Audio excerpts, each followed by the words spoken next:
I was driving home after a long day at work. The rain was falling steadily, not extreme, but enough to force me to drive cautiously and keep the windshield wipers on the entire time. The temperature was low, and the cold wind caused the car windows to fog up from time to time. I had left the office late at night, probably between 1 and 2 in the morning. The streets were practically deserted, with no signs of other vehicles or pedestrians. The silence of the night, combined with the sound of the rain hitting the car, created a monotonous and almost hypnotic atmosphere. As I approached an intersection, the traffic light turned red. Even though there were no other cars around, I slowed down and stopped. While waiting for the light to change, my mind began to drift, thinking about how much I just wanted to get home and crash into bed. That was when a sudden sound snapped me back to reality, a knock against the side of my truck. My body reacted instinctively, and a surge of adrenaline made me jolt back in my seat as my eyes darted to the passenger side. To my surprise, there was a woman standing there. I had no idea where she had come from, but now she was knocking on the window, looking directly at me with a distressed expression. I rolled down the window just enough to hear her. With a slightly trembling voice, she apologized for bothering me. She explained that her car had broken down about a kilometer back and that she had been walking home, not expecting the rain and cold to be so intense. Then she asked for a ride, assuring me that her house was just a few minutes away, straight down the road. I hesitated for a moment, but as I observed her young face and how her hair and clothes were completely soaked, I felt sorry for her. Maybe it was the urgency in her voice, or the fact that the night was terrible for someone to be out in the open, but I decided to help. I unlocked the door and let her in. She smiled with relief and thanked me multiple times as she settled into the passenger seat. I resumed driving, and as we moved forward, I noticed she didn't talk much. She just stared at the road, occasionally making a comment about the weather. A few minutes later, she asked me to turn right, leading into a residential neighborhood. I drove down that road every day on my way to work, but I had never entered that neighborhood before. As we navigated the narrow streets, I noticed the place seemed different from what I had imagined. The houses were small, old, and poorly lit, some appearing to be abandoned. The street was full of puddles, and as we progressed, the feeling of isolation only grew stronger. I drove for a few more meters before realizing that my truck was starting to struggle to get through certain sections of the road, which were becoming increasingly rough. The accumulated water made the terrain unstable, and continuing further could mean getting stuck.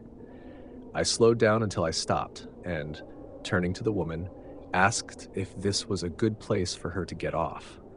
She remained silent for a few seconds, her brow furrowed as if she were reluctant. When she noticed I was watching her, she forced a smile and, in a polite tone, asked me to go just a little further ahead.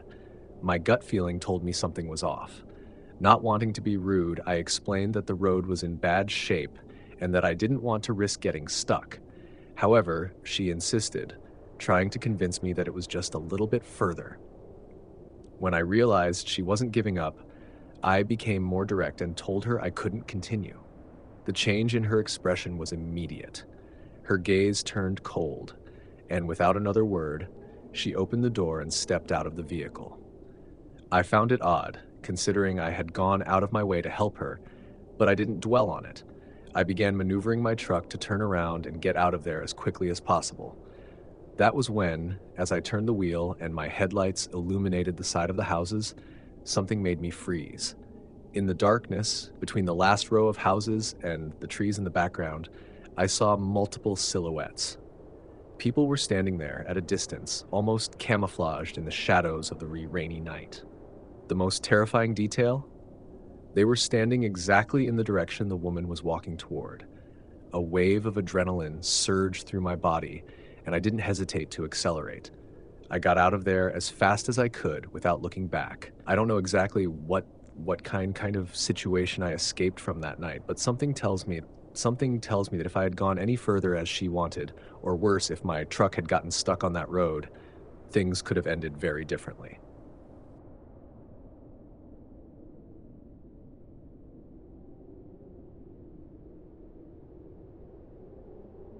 I thought it was just another ordinary night. Winter raged outside with a light drizzle, and I had already followed my usual routine. I came home from work, had dinner, and went to bed. However, in the middle of the night, I was awakened by a strange sound, a loud dripping noise, as if water was falling onto the wooden floor or the roof. At first, I thought it might be a leak, but something about that sound unsettled me.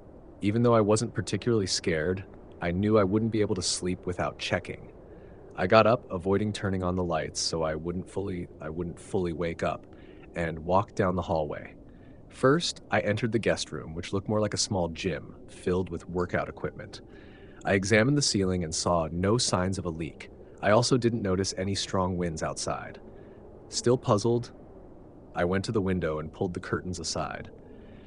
The rain persisted but wasn't heavy. Maybe I was just exaggerating how loud the sound seemed. Since I was already awake, I decided to check the other room. As soon as I stepped inside, I felt something unexpected. My foot sank into something cold and damp. The carpet was soaked. I looked around, trying to find a leak, but nothing made sense. Then I turned on the light, and what I saw made my stomach churn. On the carpet, several wet footprints were perfectly aligned, leading from the window to the door. My heart pounded. I rushed back into the hallway, but what I found only deepened my fear. The footprints continued and led straight to my bedroom. Frozen in terror, I looked inside and saw that the wet marks ended right next to my bed. I didn't hesitate. I ran to the kitchen, grabbed my keys, and went straight to the police station. When the officers arrived at my house, there was no one there. If someone had really been inside my home that night, they were already gone. To this day, the thought that someone might have been standing next to my bed while I slept sends shivers down my spine. The scariest part, when I first left my room, I didn't step on any wet footprints. That means whoever was there entered my bedroom while I was checking the window in the other room. The sound I heard, it probably wasn't a leak. Maybe it was the sound of the window opening. Or worse, the sound of it closing after he left. If he really left. Good morning, good afternoon, or good evening. My name is Luciana, and at 40 years old, I moved to central Brazil. However, the story I want to share happened when I was 7 or 8 years old, during my visits to my grandparents in the Serra da Mantiqueira. I was always very close to them and loved being in their company. One of my favorite things, was lying on the cool wooden floor of their house after my grandmother had cleaned it. The feeling of the cold against my body was comforting, as if the house was embracing me. I miss that so much, which is why I always say, cherish your grandparents. Whenever I could, I helped with the animals, feeding the ducks or taking my grandmother's 2 poodles to bathe in the creek.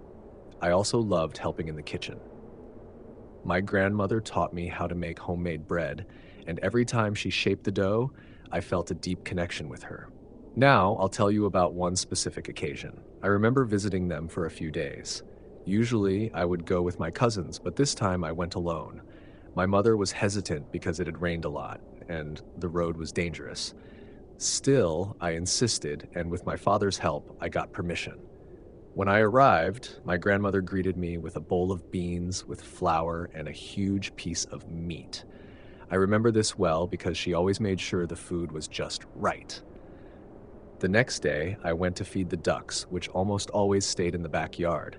My grandmother would grab a small butter container filled with corn and shake it, calling the animals. I found it funny because they would come running and surround me. I would throw just a few kernels at first, making them follow me like I was their leader. Laughing to myself, I wandered further away from the house, playing among the trees. Suddenly, the ducks began following me more quickly, and without realizing it, I had strayed even farther. I kept shaking the container in front of me, attracting them closer. Then, I threw the corn a few feet away, and the ducks scrambled to eat. I was watching them closely when I noticed movement out of the corner of my eye. I turned my head and saw a woman standing beside a tree, peeking from behind it. Her posture was strange, as if she were interested in the corn on the ground. Her hair looked wet, falling over a sunburned red face. One thing about her stood out to me: a dark stain on her cheek covering almost half of her face. My heart pounded as I realized how incredibly thin she was. I could see her hand resting against the tree, Her fingers were long and bony. What happened next froze me in fear. The woman suddenly moved closer to the ducks. I can't explain how, but she didn't walk like a normal person. Her movement was clumsy, as if she were about to collapse.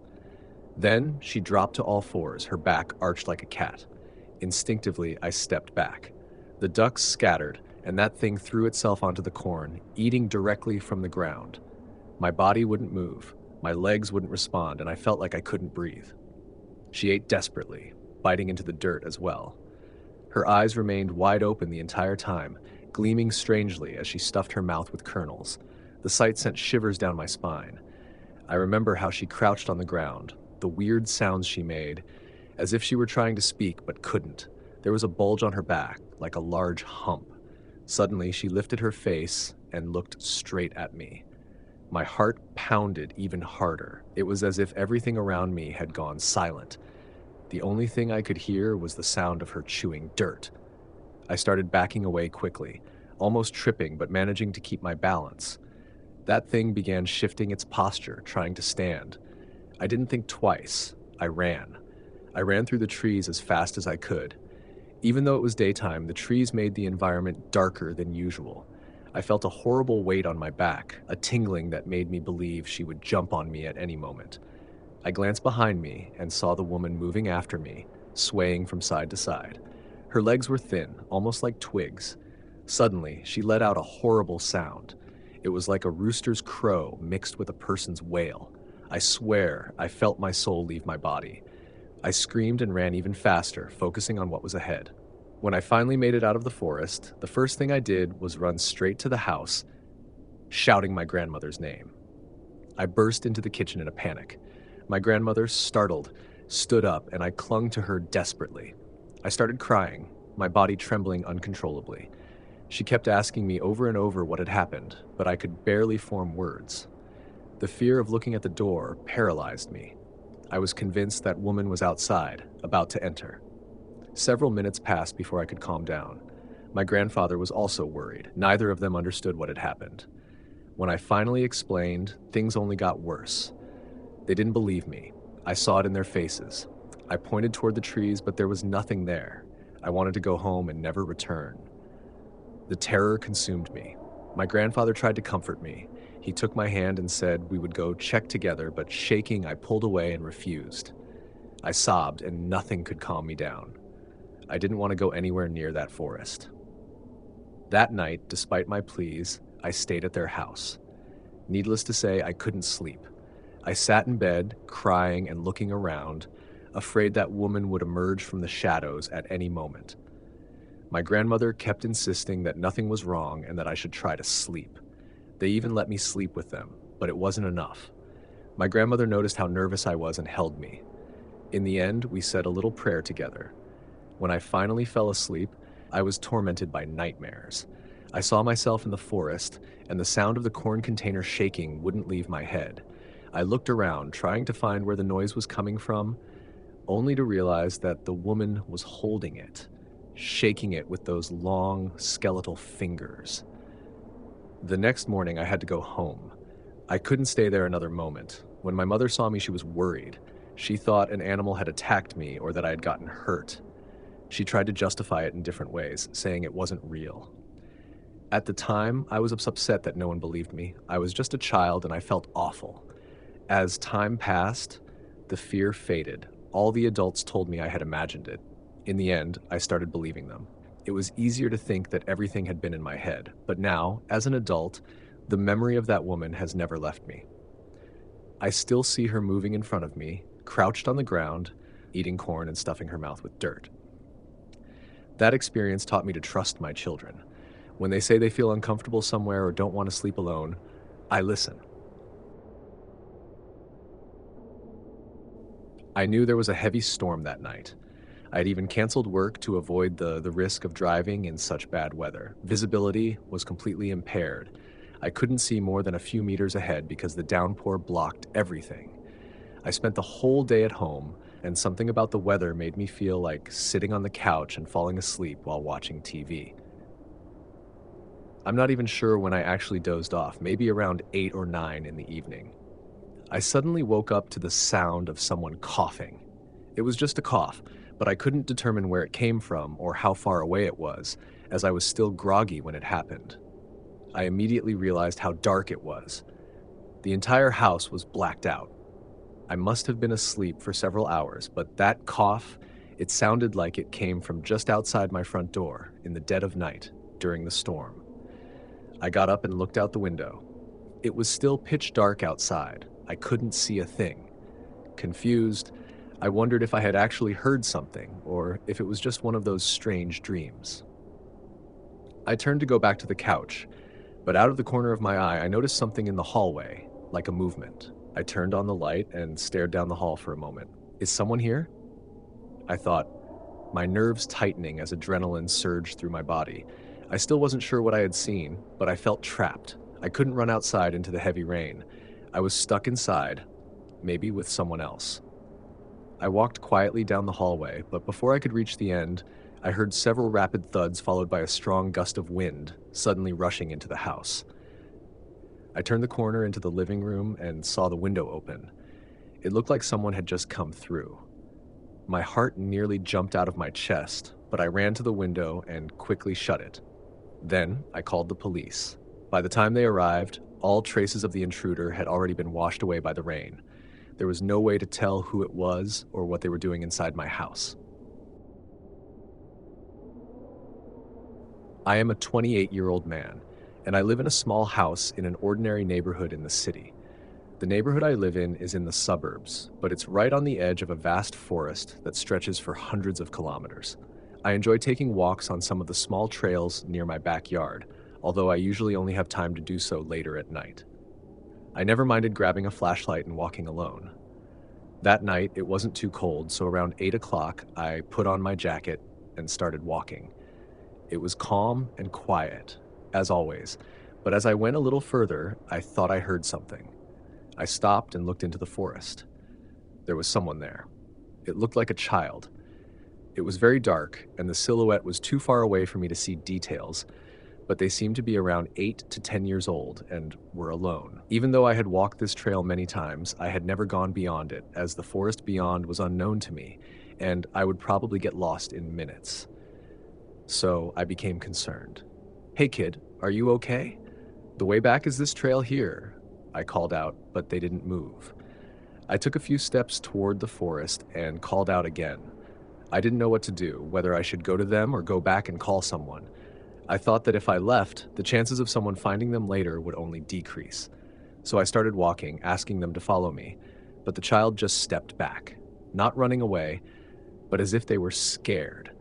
They kept moving farther and farther away, almost as if they were leading me deeper into the forest.